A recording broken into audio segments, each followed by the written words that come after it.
Ұстаздардың сұрауы бойынша квалтесқа педагогика сұрақтары. Қара жәшік ішіндегі жұмыс. Оқушымен бірге критерийді талдау. Ол қара жәшік ішіндегі жұмыс.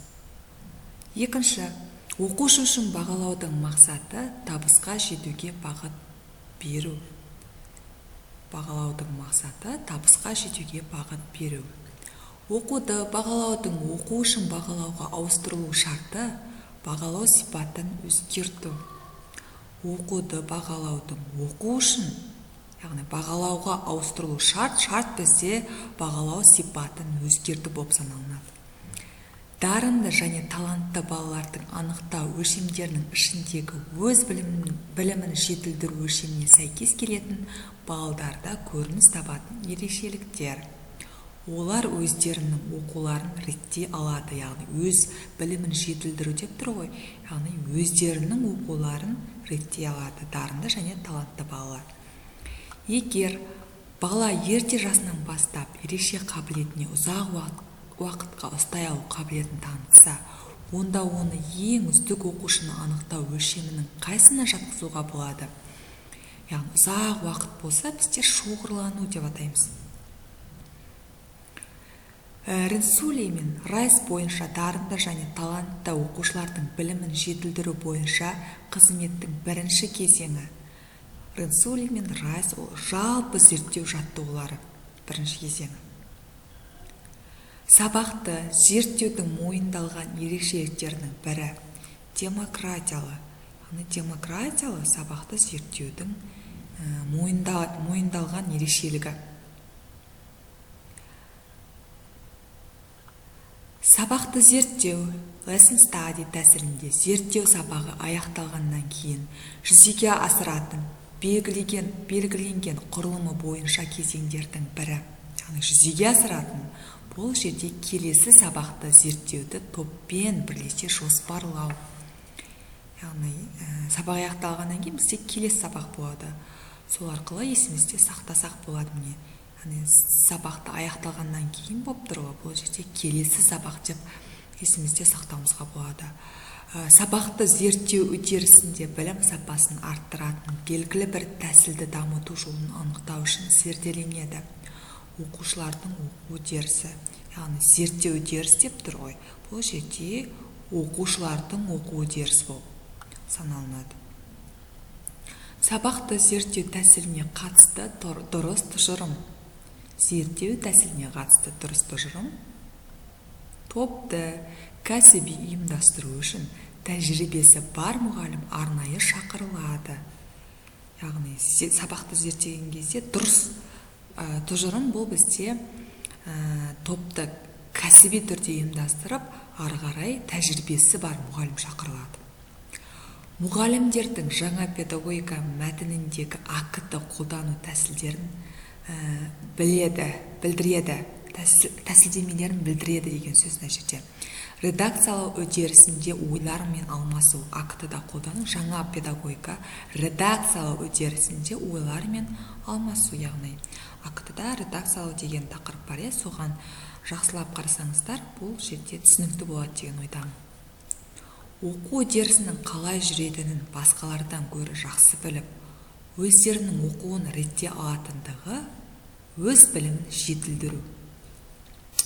Бізде өз білімін жетілдіру, ол бізде оқу үдерісінің қалай басқалардан гөрі жақсы біліп, өзінің оқуын ретте алатындығы осылай аталынады, өз білімін жетілдіру деп.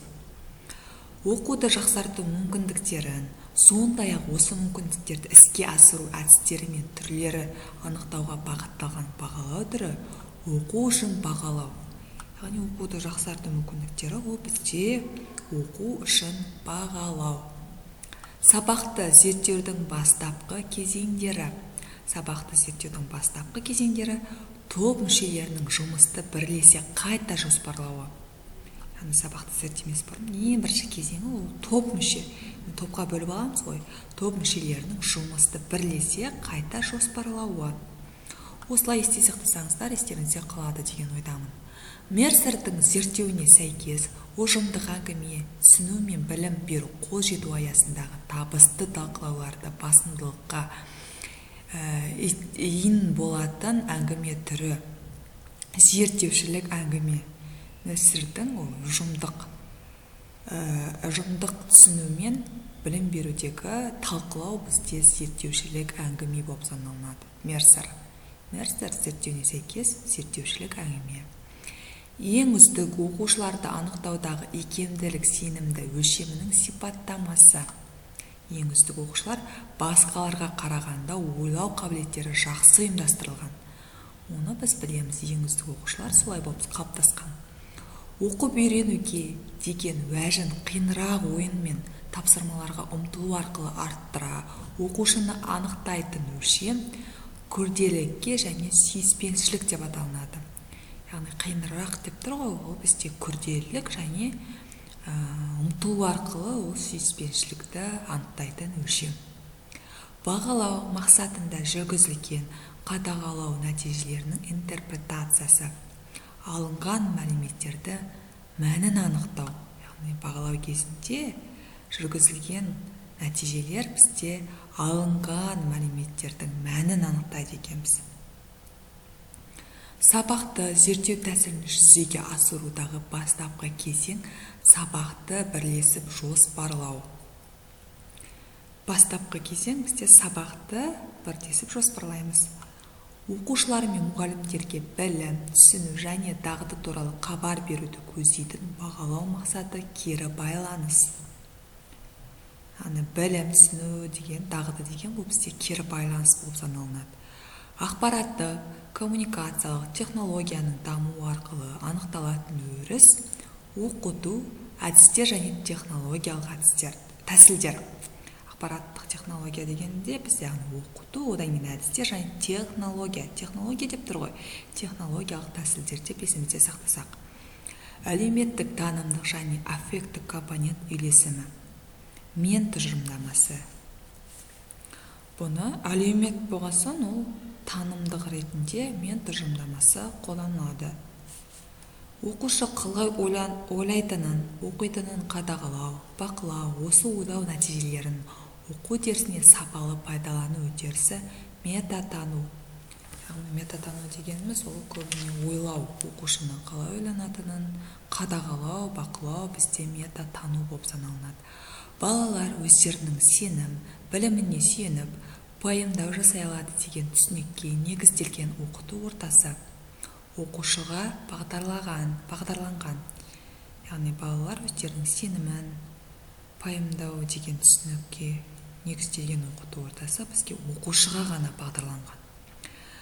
Шульман құзырлы мұғалімге тән 3 белгі көрсеткен, соның бірі болып, оқытудың тәжірибелік дағдыларын сипаттайды.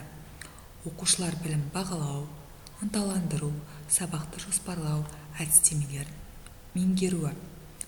Бұл Шульман құзырлығы мәлімдегі 3 белгі. Яғни оқушы білімін бағалау, ынталандыру, сабақты жоспарлау әдістемелері. Топтық жұмыста әркімнің идеясы пайдалы деп санағанымен мұқият бағалау жүргізілген әңгіме, реттелген әңгіме. Бұл бізде кумулятивті әңгіме.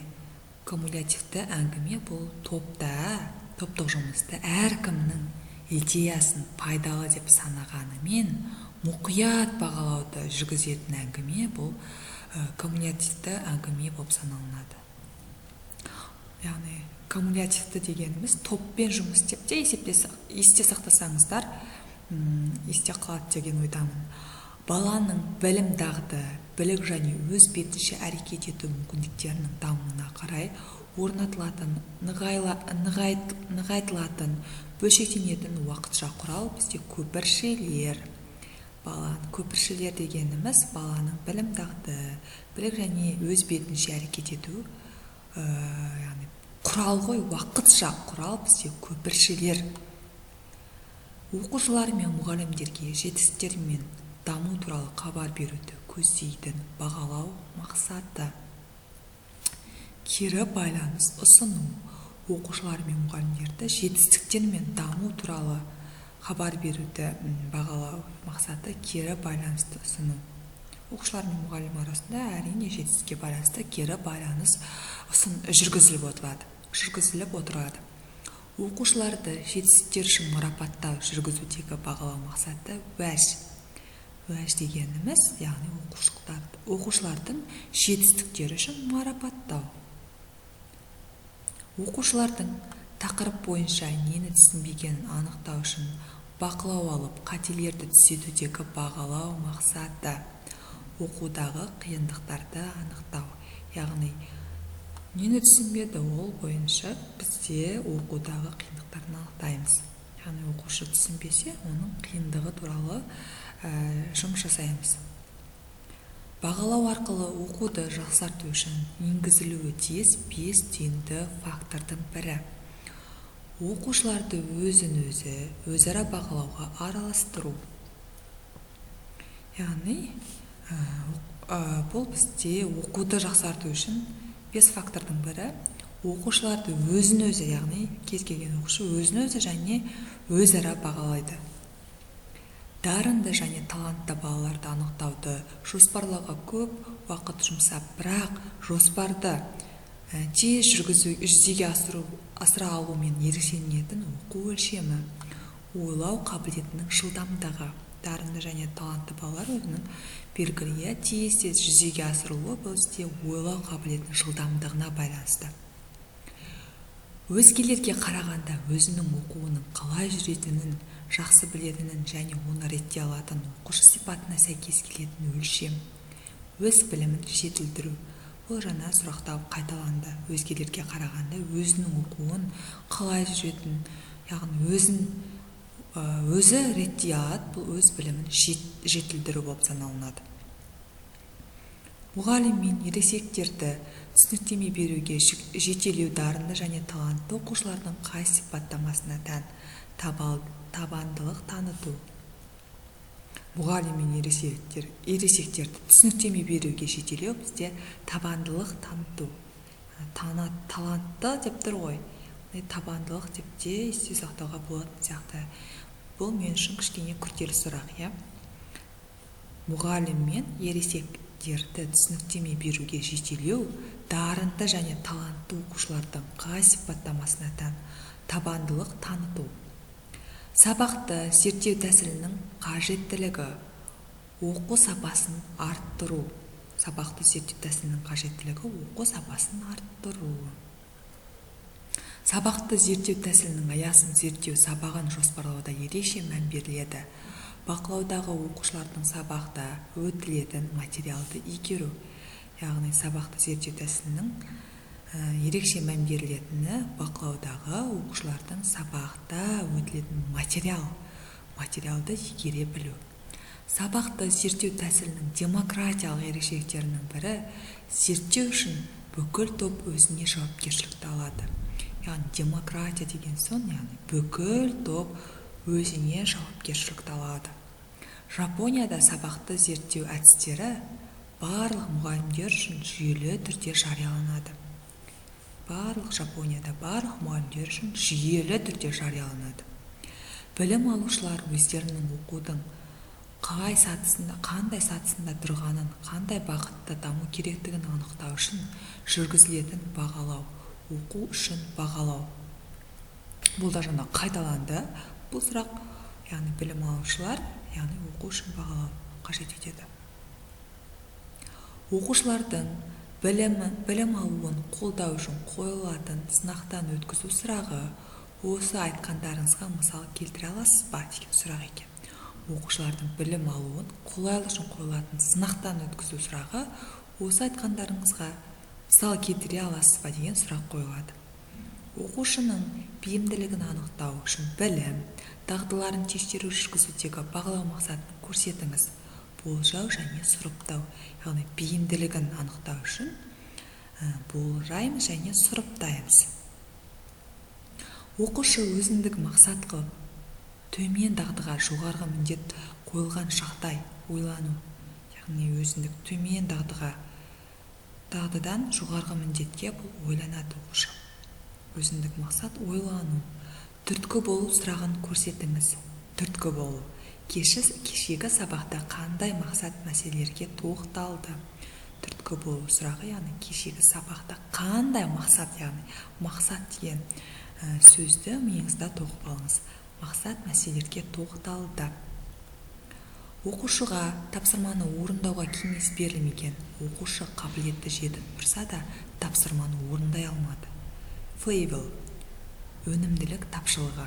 Жауабы, оқушыға тапсырманы орындауға кеңес берілмеген, бұл жерде өнімділік тапшылығы.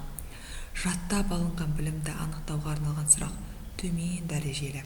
Жаттап алынған білімді, яғни төмен, оқушы жаттап келсе, ол төмен дәрежелі деп бағалайды екенбіз. Тұлғаның біліктілік дәрежесін анықтау мақсатында бағалау, стандартты бағалау және орындау. Тұлға болса, яғни стандартқа сүйенеді. Бұл бізде бақылау және орындау. Оқушыны бағалау үшін интерпретация үдерісін көрсету. Оқушы жауабын критерийға сәйкестендіру. Интерпретация дегеніміз оқушы жауабын критерийге сәйкестендіру. Дарынды, талантты оқушылардың жаңа идеяларына сынақ жүргізуге және қателесуге етуге дайын деген сипаттама санаты. Креативті ойлау. Дарынды және талантты оқушылардың жаңа идеялары, бұл бізде креативті ойлау. Оқушыны бағалау үшін қорытынды жасау үдерісі, оқушы жауабына сәйкес шешім қабылдау. Яғни оқушыны бағалаған кезде оқушының жауабына біз сәйкес шешім қабылдаймыз. Бағалау мақсатын жүргізіп қадағалау, нәтижелеу. Бағалау мақсатын жүргізіп қадағалау, нәтижелеу. Ол алынған мәлімет мәнін анықтау, интерпретациясы. Бағалаған кезде бізде бір мәлімет аламыз, соны мәнін анықтаймыз. 20-ші сұрақ, дарынды және талантты оқушылар ақпаратты біліп қана қоймай, қажет негізінде пайдалана алу сипатына сәйкес өлшем.